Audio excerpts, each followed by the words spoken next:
Hello everyone, thank you for joining this presentation. Welcome back to BSides Athens. My name is Leo and today we're going to talk about open source intelligence, or OSINT. First off, some words about myself. I've been around in the industry for a bit over 6 years. I'm a security consultant and researcher. In the past I've worked for companies like F-Secure, which was once called MWR and is now known as WithSecure, and NSO Group, which I'm pretty sure you all know. At the moment, however, I'm serving my country in the Hellenic Army's Cyber Defense Department. And you can find me on Twitter, GitHub, and all the things as LA Ripping. Today, I want to talk about an OSINT trick, which is one of my favorites. It is a known one, so don't expect any novel techniques or 0 days. And it's extremely easy and surprisingly effective for its purpose. We'll refer to it as contact sync. First, we'll see what it is and why we need it.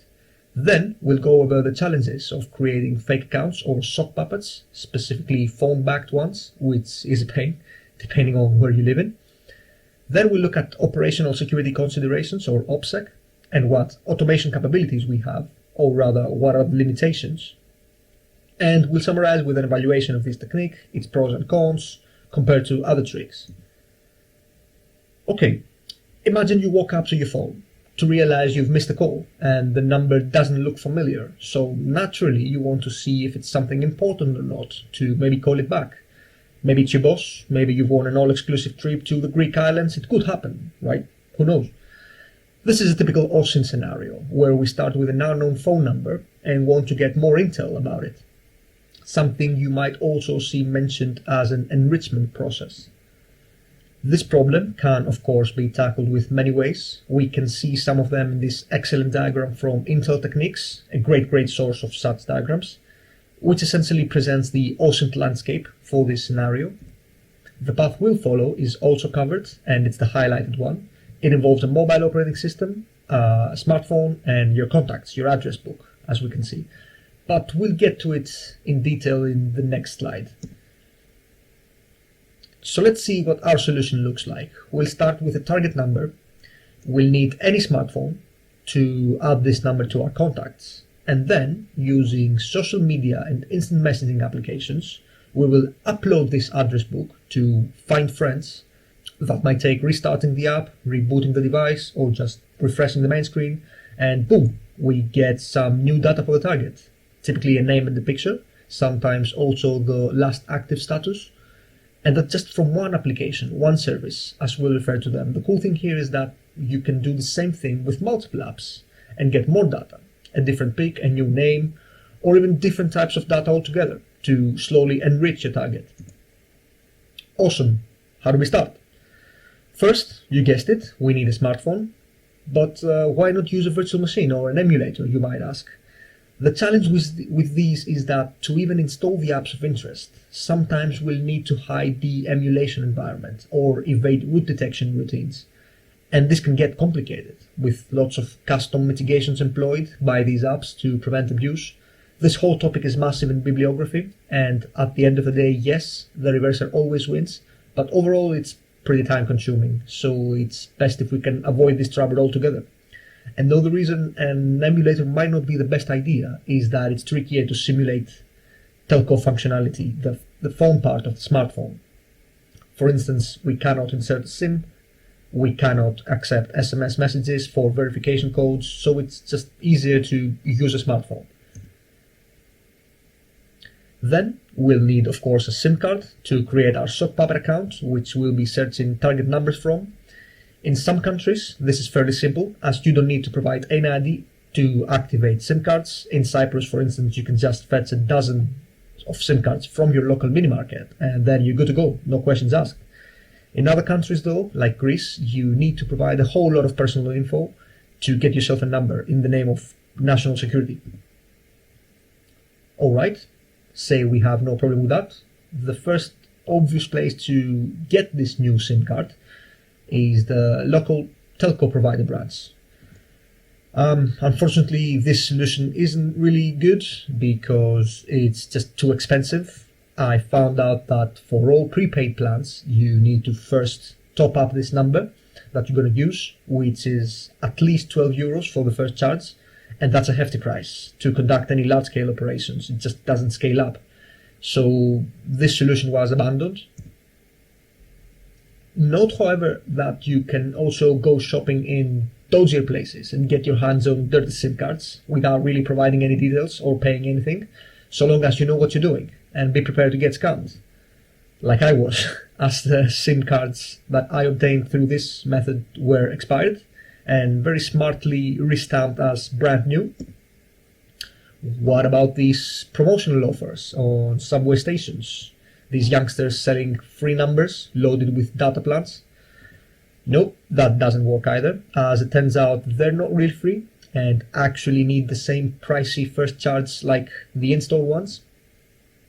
Now, someone might suggest using an online service like Twilio to sign up, get some phone numbers, receive the registration OTPs in them, and get cracking with the applications. What's wrong with this? First, you'll bump into this chicken and egg problem, as to verify yourself on Twilio, for instance, you need to first provide another number, your real number. And the whole point is to just hide this real number, right? What's worse is that even if we decide to provide this real number, we'll soon find out that we can't really use it to register on applications, as they somehow detect this is not a real number I've just used, and the SMS message for the registration just never comes in. So that failed too. Next, I tried a foreign number, kindly sponsored by a close friend, but that also failed, as apparently it's a pretty common requirement globally to frequently top up your balance, or it's just deactivated altogether. So another thing to keep in mind for any OSINT operations is that we'll need to actively maintain any sockpuppets we create. So finally, disappointed as I was under the CFP time pressure, I decided to get back to the shop. But right before I gave up and paid for these hefty new SIM cards, a very helpful employee actually told me, hey, why don't you just sign up now and top them up later? We'll activate this right now. And I was surprised to hear that this is actually an option. So that actually worked. I just obtained a new SIM card without paying absolutely anything other than my personal data, of course. And the final step is to choose the applications we want to use to search the target number within. And for this, we can, let's say, categorize the target applications in four main categories. First, on the top row, we have the big social media applications. On the second row, on the left, we can see the big instant messaging apps like WhatsApp, Viber, and Facebook's Messenger. On the right, though, we have the security and privacy focusing instant messaging apps. Telegram, Signal are good examples. And finally, on this last row, we can see some applications that are critical for specific regions. For instance, vKontakte is pretty big on Russia. WeChat is the de facto chat application in China, and Line is also very, very popular in Japan. Alright, now that we have everything set up, let's see how this trick looks like. We'll use Telegram for demonstration. First, we can see that we've registered in Telegram with our sockpuppet account. We don't have any contacts yet. Let's go ahead and create one. We'll use a question mark for our target account. We'll paste the number that we want to get more intel about. Save it, and then get back to Telegram, where we can see that immediately we have someone that we can add as a friend, and we get some interesting info. We get the username, we get the picture, of course, and this bio field. Right, this is manual effort. How could we possibly automate this? What if we want to script this? There are multiple solutions. As we discussed, we can just load the application in an emulator and maybe script this using testing frameworks to launch the app, do the lookup, and then parse the results. Or if there is a web client available for our application, we can just reverse engineer this and use DevTools, for instance, to examine the flow and then scrape any UE elements. Alternatively, and this is the most effective solution, we can just reverse engineer the mobile clients for our applications. But again, you might ask, what about these services that promise social media information about target users? Services like SyncMe, that'sthem.com, or People. Unfortunately, they don't really work as they're based on something that's automated and easily accessible, aka easily abused. And this sort of functionality, like Facebook's graph, is eventually stopped. Okay, so what can we do to defend ourselves from this trick? How can we prevent users from getting our personal info through the apps we use? The solution is to check our settings and mind the defaults. Unfortunately, there is no silver bullet. We need a per application solution. This also takes some digging, unfortunately. In Telegram, for instance, the right knob to change is under phone number, and we need to explicitly change it to this value, to nobody, and only then the latter radio option pops up, allowing us to select my contacts and make our number uncontact syncable. Let's talk about OPSEC. The first thing we need to keep in mind is that should we decide to use a sock puppet and reuse it all over the place, then this account might start getting too much heat. And interesting correlations might come up behind the scenes in the graphs that all services use. To avoid this, it's best to just create a new account every now and then, or use a different sock puppet per service. Similarly, reusing the same device for multiple operations might introduce some risk, this time on our end, as the hot address book of this same smartphone, should it be compromised or stolen, could end up profiling our operations. So the consideration here is to remember to clean the device periodically. And finally, the dreaded "you might know" bubble popping up on the target send, revealing our account and operations. This is the worst possible side effect of this contact sync trick, but fortunately it's pretty rare. The solution is to just avoid repetition where possible, as typically this correlation might take more than one search. And the good thing with this trick that we're presenting here is that all you need is just one lookup, all you need is just one search. But let's just focus on this scenario for a moment. This is a serious risk, and it would be interesting to see how possible it actually is for this to happen. So I've had this idea for a while that maybe we could use the privacy tools offered to us by EU's GDPR, the General Data Protection Regulation, to find out what exactly is held about our user, a target user, and specifically whether that includes any passive correlations with other users that may have phoned in as contacts of our user. So I decided to try it out. In Telegram specifically, you can get all the data that's kept about you through a GDPR bot, as we see in the FAQ.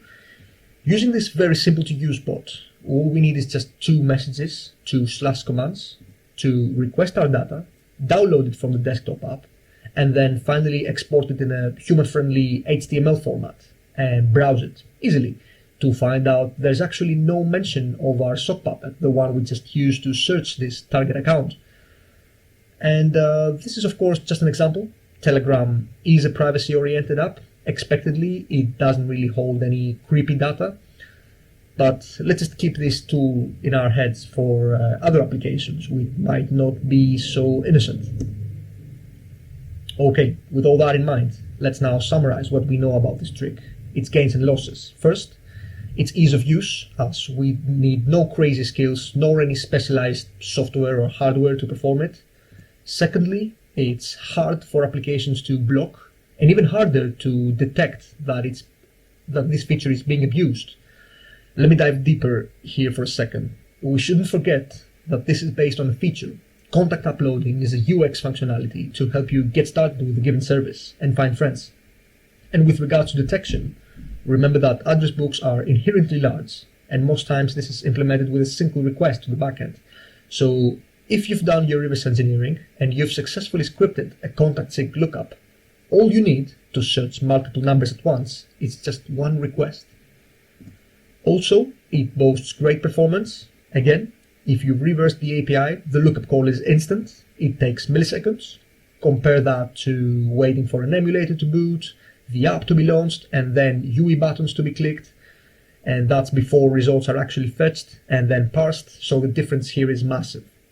Finally, It offers solid result confidence, effectively low to zero false positive hits.